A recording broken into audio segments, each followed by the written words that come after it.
इसके बाद जो है अली मोहम्मद ख़ान साहब और इसके बाद उम्मीदवारान आपके सामने पेश होंगे। शुक्रिया। बिस्मिल्लाहिर्रहमानिर्रहीम। सालार काकड़, साबिका जनरल सेक्रेटरी PTA बलूचिस्तान, और मैं कैंडिडेट था NA 263 क्वेटा सिटी। बलूचिस्तान के हवाले से आप तमाम दोस्तों को मालूम है, रकबे के लिहाज से सबसे बड़ा सूबा है, वसाइल से मालामाल सूबा है।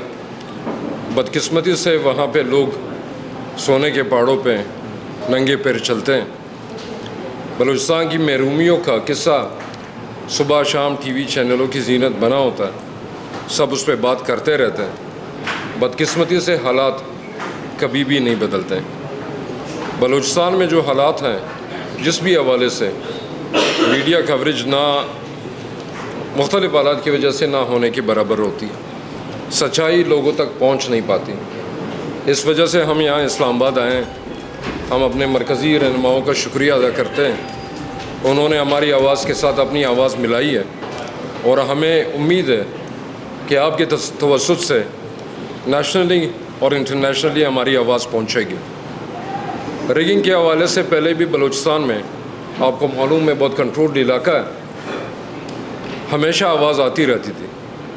साइंसी तजुर्बात अगर मुल्क में होते रहें, बलूचिस्तान में शायद सबसे ज़्यादा इसके सबूत मिले हैं।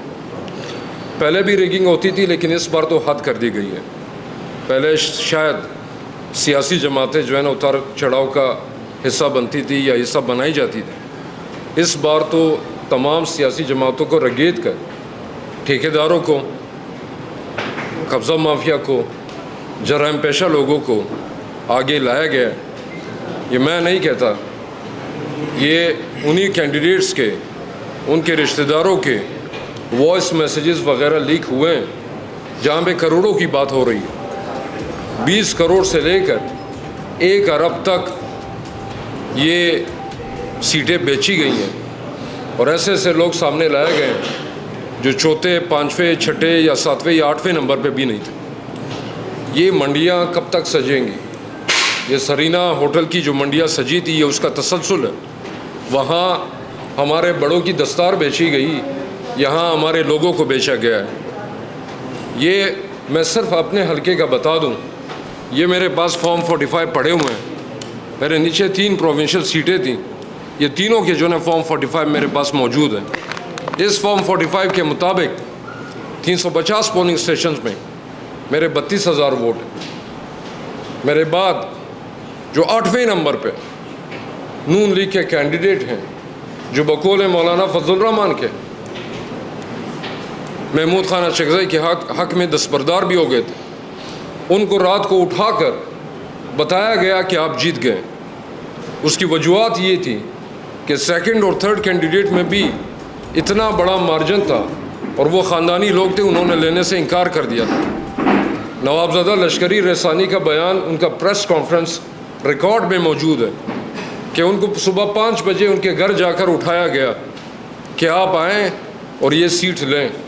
वो ख़ानदानी बंदे हैं, उन्होंने इनकार कर दिया कि मैं जाली मैंडेट नहीं लेता। उसके बाद पीपल्स पार्टी के कैंडिडेट हैं, उसके बाद नसरुल्लाह ज़ेर साहब हैं, उसके बाद अरबाब लियाकत साहब हैं, उसके बाद मीर मकबूल लेडी साहब हैं। ये तमाम कैंडिडेट बीच में जो है ना रह गए। 8वें नंबर के वो शख्स जिन्होंने 4000 वोट लिए थे, उनको ये सीट नींद से उठाकर दे दी गई, क्योंकि बीच में कुछ लोग जो सियासी अकाबरीन हैं, उन्होंने इसको लेने से इनकार कर दिया था। ये वो हल्का है जिसमें मुख्तलिफ सियासी रहनुमा बाकायदा पाकिस्तान में रिगिंग की मिसाल बनाकर उन्होंने ये बात की है कि ऐसी जो है ना एक मुज़क्क़ेज़ रिज़ल्ट जो है ना बना कर दिए गए। मैं इलेक्शन की रात RO ऑफिस के सामने सारी रात हम लोग खड़े रहे, बंद दरवाजे पे दस्तक देते रहे। मैं RO साहब से पूछना चाहूँगा, ये रिज़ल्ट कंपाइल करते हुए क्या आपका ज़मीर नहीं जागा? क्या आपके हाथ नहीं कांपे? जिस शख्स ने 100 से ज़्यादा पोलिंग स्टेशन पे 10 वोट नहीं लिए, उसको आपने उठाकर 600 वोट एक पोलिंग स्टेशन पे दे दिए। इतना बड़ा झूठ और इतना बड़ा